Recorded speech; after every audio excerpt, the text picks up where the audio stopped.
Hi everyone. Wow, just wow. I was blown away at how many people came forward in the comment section with their own stories of going through an ego death. Because honestly, before I uploaded my video on the ego death, I didn't know anyone who went through what I had gone through. I was surprised to know how many people resonated with my experience going through an ego death and told me their amazing stories too. I am so unbelievably touched. And, reading your stories just honestly changed my life. Today, I thought I'd do a follow up video on the ego death and dark night of the soul. There were some great questions that some of you asked, and, I thought I'd take the time to address them here. By the way, if you haven't watched the first video, I'm going to link it below, so I recommend that you watch it. But if you don't, no hard feelings. Some of the questions that I'll be addressing are: does going through an ego death mean you no longer have an ego? Are you awakened now that you've experienced an ego death? Does having an ego death mean you're special or chosen? Did I still feel lonely and feel that I needed people in my life? By the way, if you're new to my channel, hi, I'm Ray. I create illustrated videos on things like spirituality and self-improvement. So please subscribe and let's be friends. Before we start, whatever I say here, I'm only speaking for myself and what feels right for me. I know everyone has their own unique journey, and no one person's truth is going to fit for everyone. So if it resonates with you, awesome. But if it doesn't, that's okay too. Anyway, let's start. Question number 1.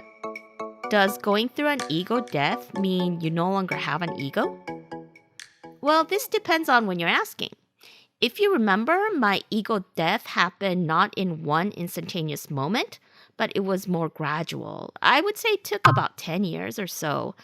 The first year or two was pretty intense, but then it became less and less intense the next few years after, until I started rebuilding my identity.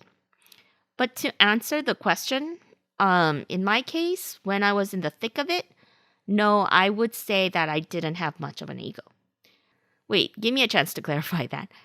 I mean, when I say I didn't have much of an ego, what I mean is I was detached and I didn't feel like I had a personality that was attached to me. And I couldn't even tell you what kind of person I am, or I didn't have any beliefs or anything. With my rational mind, I knew that I was female, Korean American. I knew what age I was. I knew all these things that were outside of me. But honestly, they all didn't feel like anything true. They all just felt like something my mind had made up, and it just didn't feel real. I just felt like a pair of eyes looking out, and the concept of I became just what that is, just a concept, something abstract that the mind made up. So that's what I mean when I say that, honestly, I don't think I had much of an ego when I was in the thick of it. Anyway, but of course, right now, I do have an ego, and I actually prefer it. Why? I mean, aren't we all supposed to try to get rid of our ego? Well, I see it a little differently. I actually do prefer having an ego because it's the ego that makes my world colorful and it gives my world a personality. It's because of my ego that I can have a real human experience with all the love and sweetness, sorrow, pain, envy, aspirations, and all that fun emotional stuff. When I didn't have much of an ego, I couldn't enjoy things like that. I mean, my world was pretty blank. I was born here on this earth to be human, right? I prefer to have a human experience. And I love going through the journey of my ego maturing and making sense of things, feeling its perception expand and all that jazz. But I understand what people mean when they, want to get rid of their ego. I think identifying too much with your ego's experience and mistakenly thinking that your ego is the real you is what creates suffering. And maybe that's the reason why some people vilify egos and they try to get rid of it. But honestly, I think that's all a process of us maturing spiritually and should not be judged. Ultimately, I don't think Source, God, the universe would create anything unnecessary. Everything has a purpose and is perfect in its own right, including our egos.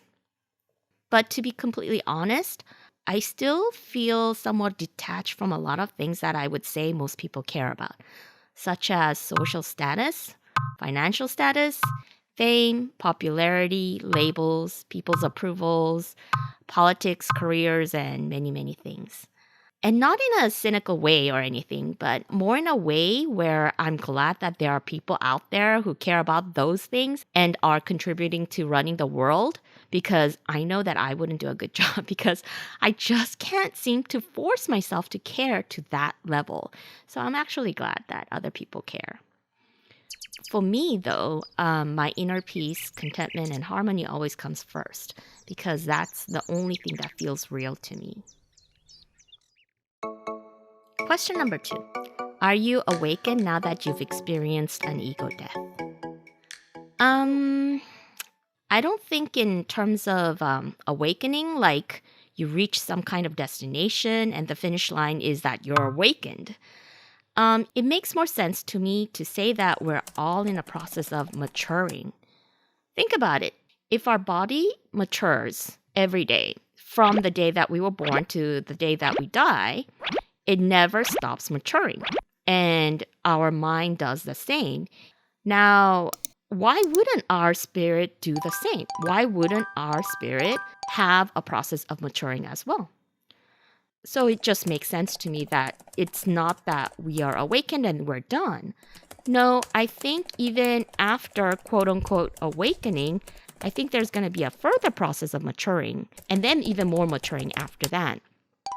So, as we mature more and more spiritually, we naturally see things with a wider perspective. We can behold more and more truths and etc., which a lot of people label as awakening. But I think it's all just a natural process that all beings go through. For example, when we were kids, we couldn't understand how money works and how the way we choose to use our money impacts us, our family, our future, and etc.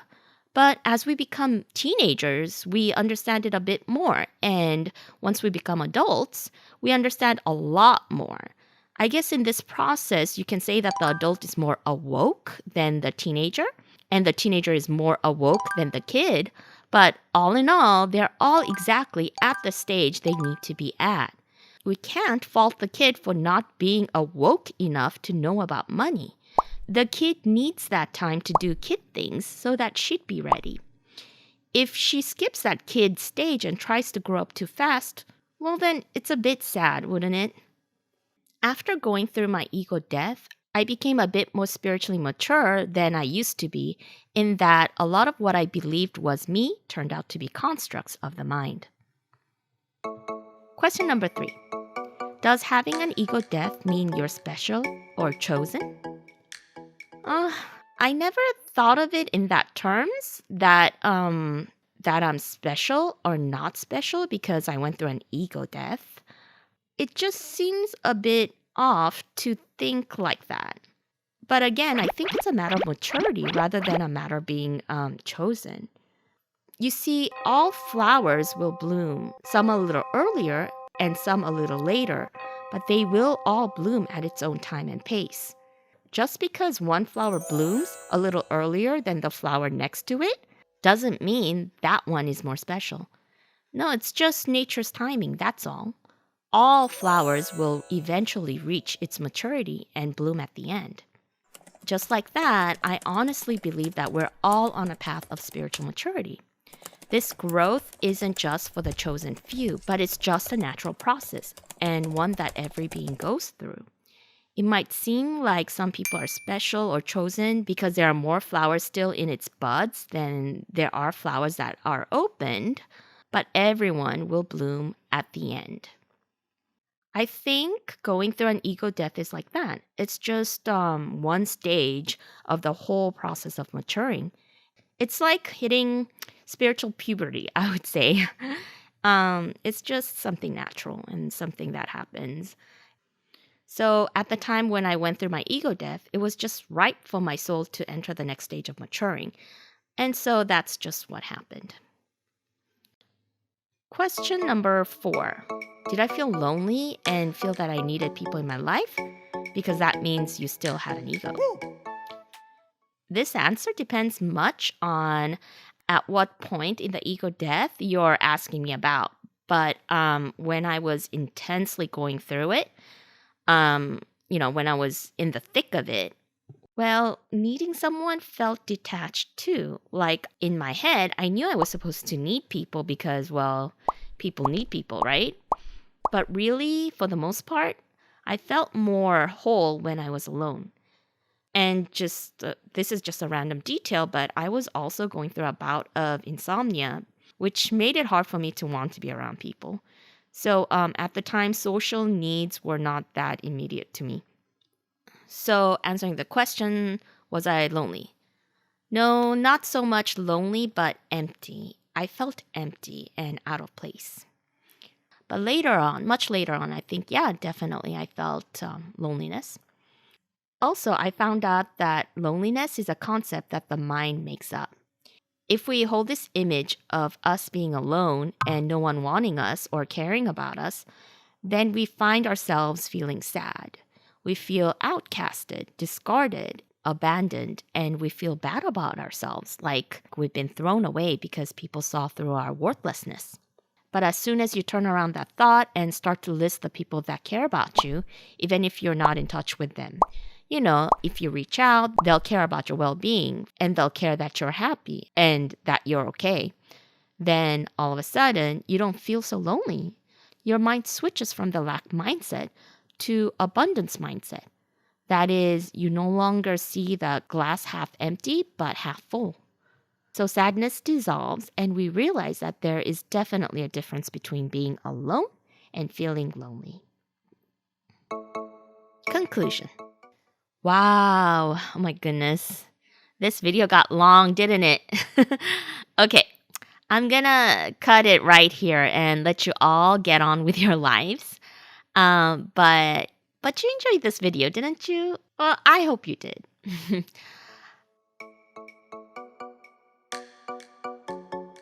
Regards, Ray. Woo!